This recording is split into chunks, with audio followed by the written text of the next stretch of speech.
Selamat datang di channel Dengarkan Buku. Ini adalah audiobook The Count of Monte Cristo karya Alexandre Dumas. Bab 53. Robert Le Diable. Alasan berpura-pura ada janji di opera sangat masuk akal. Karena malam itu memang ada daya tarik luar biasa di Akademi Royale. Levasseur yang sebelumnya sakit parah kembali tampil sebagai Bertram, yang seperti biasa pengumuman pementasan karya paling terkenal dari komposer favorit hari itu menarik penonton cemerlang dan modis. Morcerf, seperti kebanyakan pemuda berpangkat dan berkecukupan, memiliki karcis orkestra sendiri. Dengan jaminan selalu bisa duduk di setidaknya selusin kotak utama yang dihuni kenalannya. Ia juga punya hak masuk ke kotak umum. Chateau Renaud menyewa karcis di sampingnya, sementara Beauchamp sebagai jurnalis bebas keluar masuk seluruh teater. Kebetulan malam itu kotak menteri disediakan untuk Lucien de Bray, yang menawarkannya pada Comte de Morcerf. Setelah ditolak Mercedes, Morcerf mengirimkannya pada Danglars dengan isyarat bahwa ia mungkin akan bergabung dengan Baroness dan putrinya malam itu, jika mereka menerima tawaran tersebut. Para nyonya menerima tawaran itu dengan sukacita, karena tak ada yang lebih menyenangkan bagi jutawan kaya raya yang masih pelit daripada mendapat kotak opera gratis. Meski ia bangga membawa uang seharga tebusan raja di saku rompinya. Namun Danglars protes menunjukkan diri di kotak menteri, menyatakan prinsip politik dan posisinya sebagai anggota oposisi melarangnya terlibat demikian. Maka, Baroness mengirimkan surat pada Lucien de Bray memintanya menjemput mereka, karena mustahil baginya pergi sendirian dengan Eugene ke opera. Fakta tak terbantahkan, dua wanita pergi tanpa pengawal akan menimbulkan gosip buruk. Tapi dengan kehadiran orang ketiga, kekasih terang-terangan sang ibu, Mademoiselle Danglars bisa menantang kebencian dan fitnah. Dunia memang harus dihadapi sebagaimana adanya. Tirai naik seperti biasa, dengan penonton hampir kosong. Salah satu kebodohan mode Paris adalah tak pernah muncul di opera sebelum pertunjukan dimulai. Sehingga babak pertama biasanya dimainkan tanpa perhatian. Penonton yang sudah datang sibuk mengamati kedatangan baru. Sementara yang terdengar hanyalah suara pintu terbuka tutup dengan desas-desus percakapan. Tentu saja, kata Albert saat pintu kotak di lingkaran pertama terbuka. Itu pasti Kontes G. Siapa Kontes G? Tanya Chateau Renaud. Apa pertanyaan macam itu, Baron? Aku sungguh ingin berkelahi denganmu karena bertanya begitu. Seolah semua orang tak tahu siapa Kontes G. Ah, tentu, jawab Chateau Renaud. Wanita Venezia yang cantik ya? Dia sendiri. Saat itu sang kontes melihat Albert dan membalas salamnya dengan senyum. Kau mengenalnya rupanya, kata Chateau Renaud. Franz memperkenalkanku padanya di Roma, jawab Albert. Kalau begitu, maukah kau lakukan untukku di Paris seperti yang Franz lakukan untukmu di Roma? Dengan senang hati. Teriakan diam terdengar dari penonton. Permintaan ini sama sekali tak mengganggu dua pemuda yang terus mengobrol. Kontes hadir di balapan Champ de Mars, kata Chateau Renaud. Hari ini? Ya. Ya Tuhan, aku lupa balapan itu. Kau bertaruh? Hanya 50 Louis. Siapa pemenangnya? Nautilus. Aku bertaruh padanya. Bukankah ada 3 balapan? Ya, ada piala di Jockey Club, cangkir emas, dan terjadi kejadian aneh. Apa itu? Oh, diam, seru penonton lagi. Kuda dan joki tak dikenal sama sekali tiba-tiba muncul. Mungkinkah? Benar, tak ada yang melihat kuda bernama Vampa atau joki bernama Job terdaftar. Tapi di menit terakhir, kuda coklat kemerahan muncul dengan joki sekepalan tangan. Mereka harus menambahkan 20 pon peluru di saku kecil joki itu agar cukup berat, tapi tetap menang 3 panjang penuh atas Ariel dan Barbare. Apa akhirnya diketahui siapa pemiliknya? Tidak. Kau bilang kudanya terdaftar atas nama Vampa? Persis. Kalau begitu, jawab Albert, aku lebih tahu daripada kau, dan tahu siapa pemilik kuda itu. Diam di sana, teriak penonton serempak.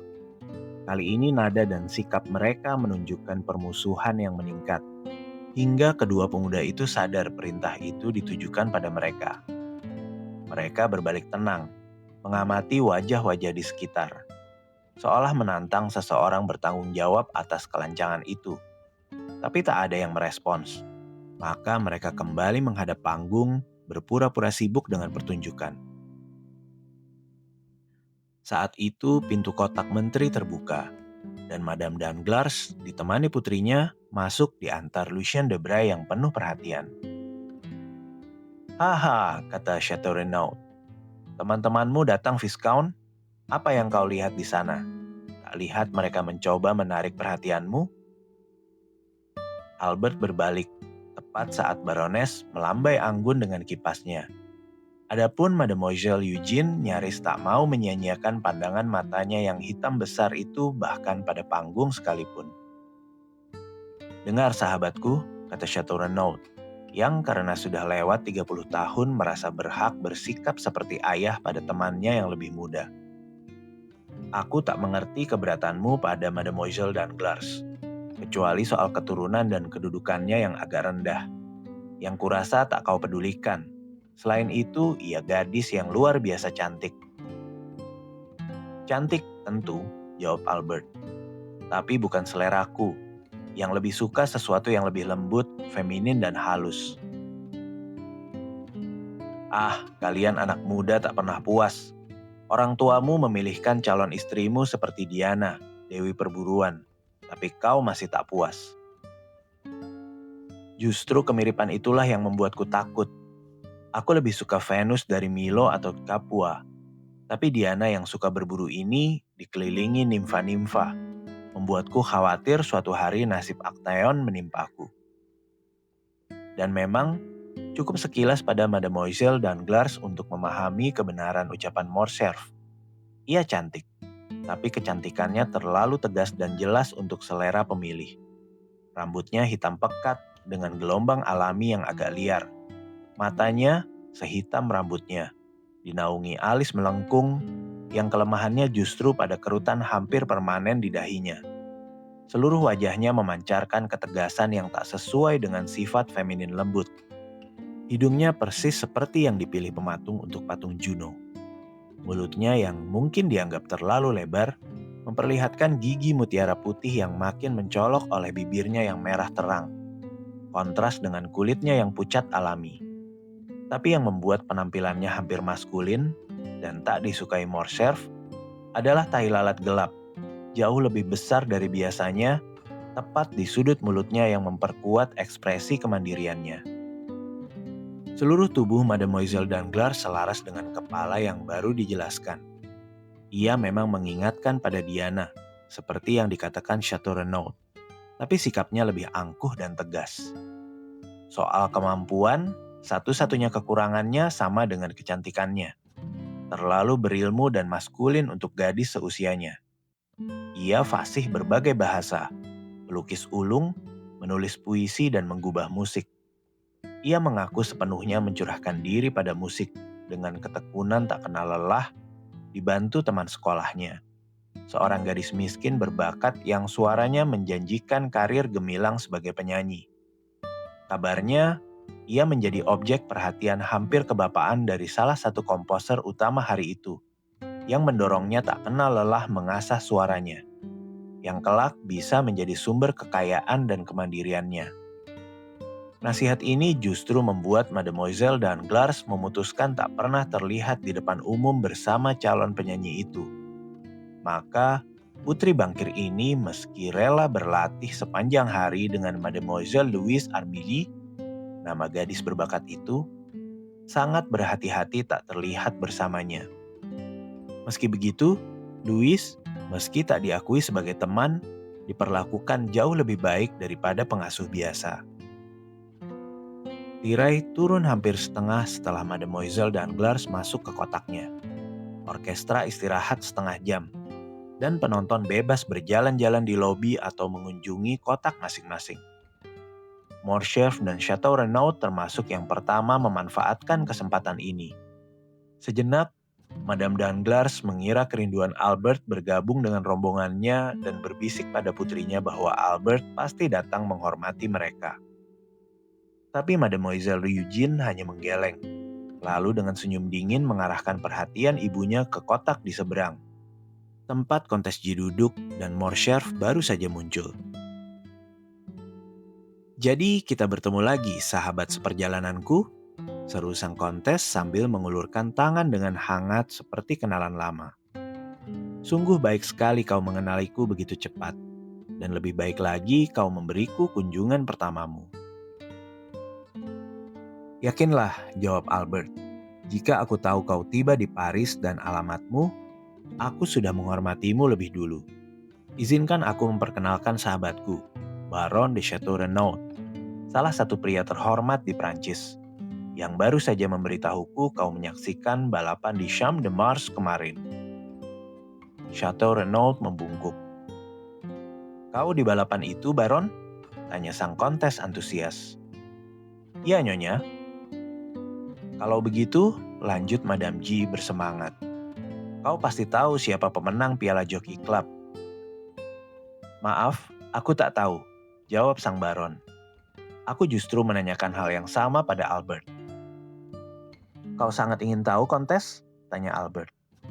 "Tahu apa? Nama pemilik kuda pemenang itu?" "Sangat. Bayangkan. Tapi katakan Viscount, apakah kau benar-benar tahu?" "Maaf Nyonya, kau tadi hendak menceritakan sesuatu kan? Kau bilang bayangkan, lalu berhenti. Lanjutkan, kumohon." "Baik, dengarkan. Aku sangat tertarik pada kuda coklat kemerahan itu, dengan joki kecilnya yang mengenakan jaket dan topi satin merah muda. Hingga aku berdoa sekuat tenaga untuk kemenangannya, seolah separuh hartaku dipertaruhkan. Saat melihat mereka menang dengan gagah, aku bertepuk tangan gembira. Bayangkan keherananku saat pulang. Orang pertama yang kulihat di tangga adalah joki berbaju merah muda itu. Kukira pemilik kuda tinggal di hotel yang sama. Tapi saat masuk apartemenku, kulihat cangkir emas piala itu. Di dalamnya ada secari kertas bertuliskan, 'Dari Lord Ruthven untuk kontes G.' "Persis, aku yakin itu dia," kata Morcerf. "Yakin apa?" "Bahwa pemilik kuda itu Lord Ruthven sendiri." "Lord Ruthven yang mana?" "Lord Ruthven kita, vampir dari Sale, Argentina." "Mungkin," seru sang kontes. "Ia di Paris?" "Tentu, kenapa tidak?" "Dan kau mengunjunginya? Bertemu di rumahmu?" "Aku jamin ia sahabat terdekatku, dan Monsieur de Chateau Renaud juga mengenalnya." "Tapi mengapa kau yakin ia pemenang Piala Jockey Club? Bukankah kuda pemenang terdaftar atas nama Vampa? Lalu, ingat nama bandit terkenal yang menculikku?" "Oh ya, dan dari tangan siapa Count menyelamatkanku secara ajaib?" "Tentu, aku ingat sekarang. Ia menyebut dirinya Vampa, jadi jelas dari mana Count mendapatkan nama itu. Tapi mengapa ia mengirim piala itu padaku? Pertama, karena aku sering bicara tentangmu padanya. Kedua, karena ia senang melihat sesama warga negara tertarik pada kesuksesannya. Kuharap kau tak mengulang semua omongan bodoh kita tentang dia." "Aku tak berani bersumpah tak melakukannya. Lagi pula, ia mengirimkan piala itu atas nama Lord Ruthven." "Oh, itu mengerikan. Ia pasti membenciku." "Apakah tindakannya seperti musuh?" "Tidak, tentu tidak." "Kalau begitu, Jadi ia di Paris? Ya, dan kesan apa yang ia berikan? Kenapa? Kata Albert. Ia dibicarakan seminggu.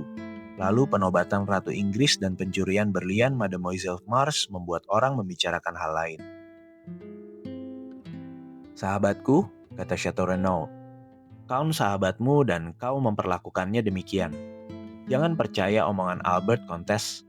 Sensasi yang ditimbulkan Count of Monte Cristo di Paris tak berkurang, malah makin kuat. Tindakan pertamanya memberi sepasang kuda seharga 32.000 franc pada Madame Danglars. Kedua, menyelamatkan nyawa Madame de Villefort. Kini ia merebut piala Jockey Club. Maka aku tegaskan, Count bukan hanya pusat perhatian sekarang, tapi akan terus demikian sebulan lagi jika ia terus menunjukkan eksentrisitas yang mungkin memang cara hidup biasanya. Mungkin kau benar, kata Morcerf. Sementara itu, siapa di kotak duta besar Rusia? Kotak mana? Yang di antara pilar di lantai pertama. Sepertinya baru didekor ulang. Apakah kau melihat siapapun di babak pertama? Tanya Chateau Renaud. Di mana? Di kotak itu? Tidak, jawab sang kontes. Pasti kosong di babak pertama. Lalu kembali ke topik sebelumnya. Jadi kau benar-benar yakin Count of Monte Cristomu yang misterius itu yang menang? Aku yakin. Dan yang mengirim piala padaku? Tentu. Tapi aku tak mengenalnya. Aku ingin mengembalikannya. Jangan lakukan itu. Ia hanya akan mengirim yang lain. Dari safir megah atau batu rubi raksasa. Itu caranya. Kau harus menerimanya apa adanya. Saat itu bel berbunyi. Tirai akan naik untuk babak kedua. Albert bangkit. Aku akan bertemu lagi? Tanya sang kontes. Di akhir babak berikutnya, dengan izinmu, aku akan menanyakan apakah ada yang bisa kulakukan untukmu di Paris. Perhatikan ini, kata sang kontes. Alamatku, nomor 22 Rue de Rivoli, dan aku menerima tamu setiap Sabtu malam. Sekarang kalian sudah tahu. Kedua pemuda membungkuk lalu meninggalkan kotak. Saat tiba di tempat duduk mereka, seluruh penonton di partere berdiri. Memandang kotak mantan duta besar Rusia. Seorang pria berusia 35 hingga 40 tahun, berpakaian hitam pekat baru saja masuk. Ditemani wanita muda berbusana timur. Wanita itu luar biasa cantik dan kemewahan pakaiannya menarik semua mata. Hei, kata Albert, itu Monte Cristo dan gadis Yunaninya. Memang benar, mereka tak lain adalah sang Count dan Heidi. Dalam sekejap, gadis muda itu menarik perhatian seluruh teater. Bahkan penghuni kotak lain bersandar maju mengamati berlian megahnya. Babak kedua berlalu dalam desas-desus terus-menerus. Bisikan dalam menandakan kejadian besar telah terjadi. Semua mata dan pikiran tertuju pada wanita muda cantik itu, yang pakaian dan perhiasannya menciptakan tontonan luar biasa. Saat itu, isyarat tak salah dari Madame Danglars menunjukkan keinginannya bertemu Albert di kotaknya begitu tirai turun. Kesopanan Morcerf tak memungkinkannya mengabaikan undangan sejelas itu. Maka, usai babak, ia pergi ke Baroness. Setelah membungkuk pada kedua nyonya, ia mengulurkan tangan pada Debray. Ia disambut hangat oleh Baroness. Tapi Eugene menerimanya dengan dingin, seperti biasa. Sahabatku, kata Debray, kau datang tepat waktu. Madame membanjiriku pertanyaan soal Count, memaksa aku memberitahu kelahiran, pendidikan, orang tuanya, dari mana ia datang, kemana ia pergi. Karena aku bukan murid Cagliostro, aku tak bisa menjawab. Jadi untuk keluar dari masalah, aku bilang, tanyakan Morcerf, ia tahu seluruh sejarah Count of Monte Cristo kesayangannya. Maka Baroness ingin bertemu kau. Hampir tak bisa dipercaya, kata Madame Danglars. Orang yang punya 1,5 juta uang rahasia masih punya sedikit informasi?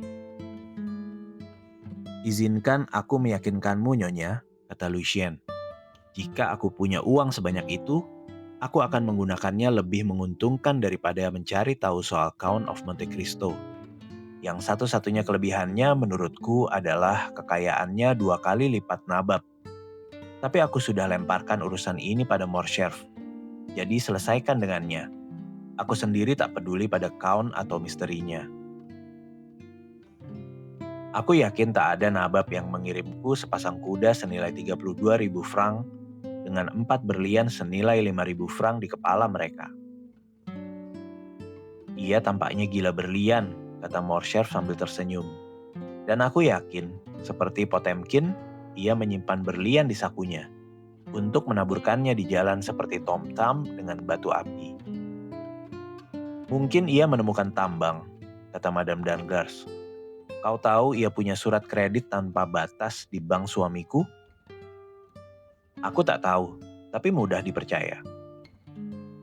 Dan ia bilang pada Monsieur Danglars akan tinggal setahun di Paris dan menghabiskan 6 juta. Ia pasti Syah Persia yang menyamar. Apakah kau perhatikan kecantikan gadis muda itu, Monsieur Lucien? Tanya Eugene. Aku belum pernah bertemu wanita yang begitu cepat mengakui pesona wanita lain sepertimu, jawab Lucien sambil mengangkat lorgnetnya. Makhluk paling cantik demi jiwaku. Siapa gadis itu, Monsieur de Morcerf? Tanya Eugene. Apakah ada yang tahu? Mademoiselle, jawab Albert. Aku bisa memberi informasi akurat. Gadis itu orang Yunani. Bisa kuduga dari pakaiannya. Jika itu saja yang kau tahu, semua orang di sini sama taunya sepertimu. Aku menyesal kau anggap aku pemandu yang bodoh. Tapi aku harus mengakui, aku tak tahu lebih banyak. Ya, tunggu. Aku tahu satu hal lagi. Ia musisi. Saat sarapan dengan Count, aku mendengar suara guzla. Mustahil dimainkan tangan selain tangannya. Jadi, Countmu menerima tamu? Tanya Madame Danglars. Tentu, dan sangat mewah. Aku harus coba bujuk Monsieur Danglars mengundangnya ke pesta atau makan malam, agar ia terpaksa mengundang kita balik. Apa? Kata Debray sambil tertawa. Kau benar-benar mau pergi ke rumahnya? Kenapa tidak? Suamiku bisa menemaniku. Tapi kau tahu kaum misterius ini bujangan. Kau punya bukti sebaliknya. Lihat seberang sana, kata Baroness sambil menunjuk gadis Yunani cantik itu. Tidak, seru Debray. Gadis itu bukan istrinya. Ia budaknya. Ingat, Morcerf, ia sendiri yang bilang begitu saat sarapan di rumahmu. Kalau begitu, kata Baroness, jika budak, ia punya sikap dan gerak-gerik seorang putri. Dari 1001 malam. Jika kau mau, tapi katakan, apa yang membuat seorang menjadi seorang putri? Berlian, dan ia penuh berlian. Menurutku ia kebanyakan, kata Eugene. Ia akan lebih cantik dengan perhiasan lebih sedikit, sehingga kita bisa melihat leher dan pergelangannya yang indah. Lihat, seniman muncul, seru Madame Danglars. Kasihan Eugene, kau harus sembunyikan hasratmu pada seni. Aku mengagumi semua yang indah, jawab sang gadis. Apa pendapatmu soal Count? Tanya Debray. Menurutku ia cukup tampan. Count? Ulang Eugene seolah baru teringat melihatnya. Count? Oh, ia sangat pucat. Aku setuju, kata Morcerf. Dan rahasia pucatnya itulah yang ingin kita ketahui. Kontes G bersikeras ia vampir. Jadi Kontes G kembali ke Paris? Tanya Baroness. Itu dia, Ibu? Tanya Eugene. Hampir di seberang kita, dengan rambut pirang indah itu. Ya, itu dia. Mau ku beritahu apa yang harus kau lakukan, Morcerf? Perintahkan, Nyonya. Pergilah, bawa Count of Monte Cristo ke sini. Untuk apa? Tanya Eugene. Untuk apa? Untuk berbicara dengannya tentu saja. Apakah kau tak ingin bertemu dengannya? Tidak sama sekali, jawab Eugene. Anak aneh, gumam Baroness. Ia mungkin datang sendiri, kata Morcerf. Lihat, ia mengenalmu dan membungkuk. Baroness membalas dengan senyum paling anggun. Baiklah, kata Morcerf. Aku akan murah hati dan pergi memenuhi keinginanmu. Selamat tinggal, aku akan coba bicara dengannya. Pergi langsung ke kotaknya, itu cara paling sederhana. Tapi aku belum diperkenalkan. Diperkenalkan pada siapa? Pada gadis Yunani cantik itu. Kau bilang ia hanya budak. Sementara kau menyatakan ia ratu atau putri. Tidak, aku harap saat ia melihatku meninggalkan kalian, ia akan keluar. Itu mungkin, pergilah. Aku pergi, kata Albert sambil membungkuk pamit. Saat melewati kotak sang Count, pintu terbuka dan Monte Cristo keluar. Setelah memberi perintah pada Ali yang berdiri di lobi, sang Count mengambil lengan Albert. Ali menutup pintu kotak dengan hati-hati, lalu berdiri di depannya sementara kerumunan penonton berkumpul di sekitar sang nubia. Demi kata-kataku, kata Monte Cristo, Paris kota aneh, dan Parisian orang yang sangat aneh. Lihat kerumunan itu mengelilingi Ali yang sama terkejutnya, seperti mereka tak pernah lihat orang Nubia. Di Tunis, Konstantinopel, Baghdad atau Kairo, orang Perancis bisa muncul tanpa diperlakukan begitu. Itu menunjukkan bangsa Timur terlalu bijak membuang waktu pada hal tak layak. Tapi soal Ali, minat yang ia timbulkan hanya karena ia pelayanmu. Kau yang kini paling terkenal dan modis di Paris. Benarkah? Apa yang membuatku dapat kehormatan itu? Apa? Dirimu sendiri. Kau memberi kuda senilai 1000 louis. Kau menyelamatkan nyawa wanita bangsawan cantik. Atas nama Major Black, kau ikut balapan dengan joki sekecil marmut, lalu memberikan piala emas pada wanita cantik pertama yang terlintas di pikiranmu. Siapa yang mengisimu omong kosong ini? Pertama, dari Madame Danglars, yang sekarat ingin melihatmu di kotaknya. Kedua, dari Junal Beauchamp. Ketiga, dari imajinasiku sendiri. Jika kau ingin sembunyi, kenapa kau beri nama kudamu Vampa? Itu kelalaian, jawab sang Count. Tapi katakan, apakah Count of Morcerf tak pernah ke opera? Aku mencarinya tapi tak berhasil. Ia akan datang malam ini. Di bagian mana? Di kotak Baroness kurasa. Wanita muda cantik di sampingnya putrinya? Ya. Selamat untukmu. Morcerf tersenyum. Kita bahas nanti, katanya. Apa pendapatmu soal musik? Musik apa? Musik yang baru kau dengar? Oh, cukup baik untuk karya komposer manusia. Dinyanyikan makhluk tanpa bulu, mengutip Diogenes. Jadi kau bisa menikmati alunan malaikat dari 7 paduan suara surga? Kau benar. Saat ingin mendengar suara lebih indah daripada yang pernah didengar telinga manusia, aku tidur. Kalau begitu, tidurlah di sini, Count. Kondisinya mendukung. Untuk apa lagi opera diciptakan? Tidak, terima kasih. Orkestramu terlalu berisik. Untuk tidur seperti yang kumaksud, dibutuhkan ketenangan mutlak dan persiapan tertentu. Aku tahu, Hashish terkenal. Tepat. Jadi Viscount, kapanpun kau ingin menikmati musik, makan malamlah denganku.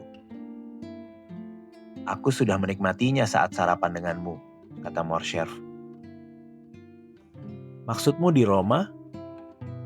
Ya. Kau dengar Gusla Haidi. Si pengasing malang itu sering menghiburku dengan lagu tanah kelahirannya. Morcerf tak melanjutkan, dan Monte Cristo sendiri terdiam dalam lamunan. Bel berbunyi, tirai akan naik. Maafkan, aku pergi, kata sang Count sambil berbalik ke kotaknya. Apa? Kau pergi? Sampaikan salam hangatku pada Kontes G dari vampir sahabatnya. Dan pesan apa untuk Baroness? Dengan izinnya, aku akan menghormatinya malam ini. Babak ketiga dimulai, dan sesuai janji, Count of Morcerf muncul di kotak Madame Danglars. Kehadirannya tak menarik perhatian, kecuali penghuni kotak itu sendiri. Tapi mata tajam Monte Cristo menangkap kedatangannya dan senyum samar melintas di bibirnya. Heidi, seperti semua jiwa polos, terpaku pada panggung.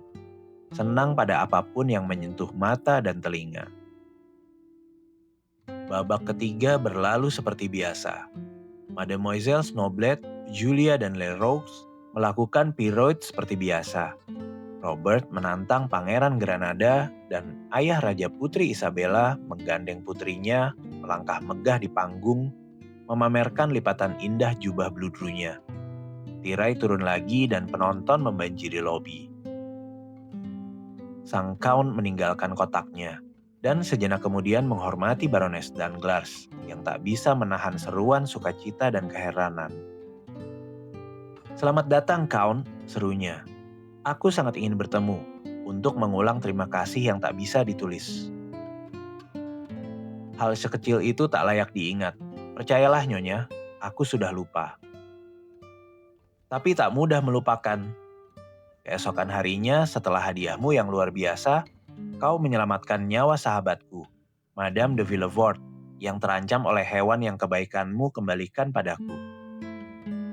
Kali ini aku tak layak terima kasih. Ali, budak Nubiaku yang menyelamatkan Madame de Villefort." "Apakah Ali," tanya Count of Morcerf, "yang menyelamatkan putraku dari tangan bandit?" "Tidak, Count," jawab Monte Cristo sambil mengambil tangan yang diulurkan sang jenderal. "Kali ini aku yang layak menerima terima kasih. Tapi kau sudah memberikannya dan melunasi utangmu, jika memang ada. Aku malu kau masih membicarakannya. Bolehkah aku meminta kehormatan diperkenalkan pada putrimu?" "Ah, kau bukan orang asing. Setidaknya namamu," jawab Madame Danglars. "2 atau 3 hari terakhir kita membicarakanmu. Eugene," lanjut Baroness pada putrinya. "Ini Count of Monte Cristo." Sang Count membungkuk. Mademoiselle Danglars hanya sedikit menunduk. "Kau bawa gadis muda cantik malam ini, Count," kata Eugene.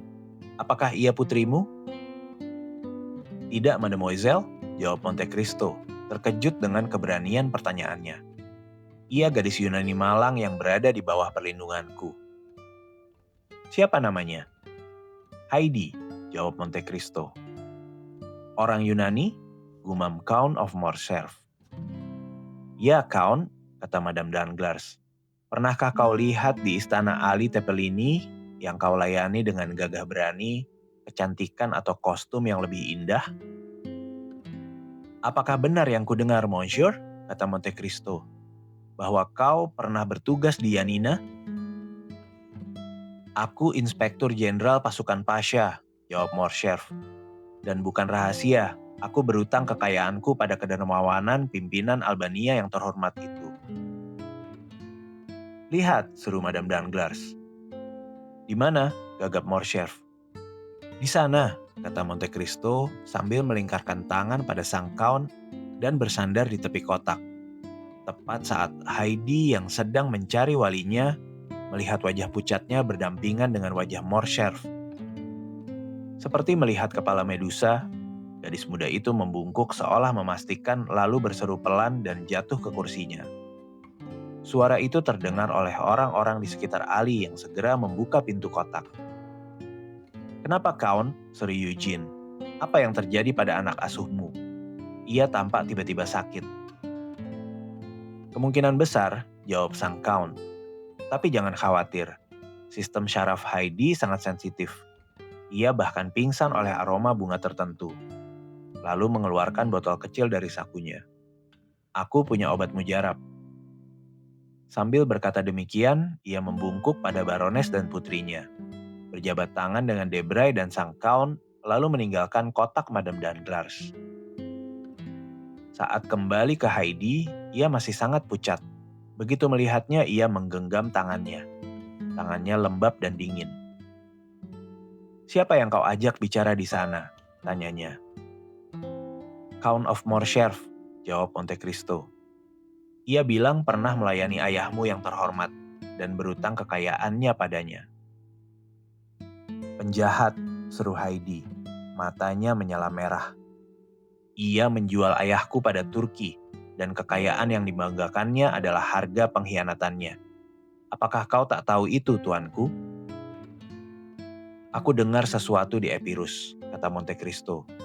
"Tapi rinciannya masih belum ku ketahui. Kau akan menceritakannya padaku, nak. Pasti menarik." "Ya, ya. Tapi ayo pergi. Aku merasa akan mati jika lama dekat pria mengerikan itu." Sambil berkata demikian, Heidi bangkit. Membungkus diri dalam bornus kasmir putih berhiaskan mutiara dan karang, lalu buru-buru meninggalkan kotak saat tirai naik untuk babak keempat. "Kau lihat," kata Kontes G pada Albert yang kembali ke sisinya. "Orang itu tak pernah seperti orang lain." Ia mendengarkan babak ketiga Robert Le Diable dengan khusyuk. Tapi pergi begitu babak keempat dimulai.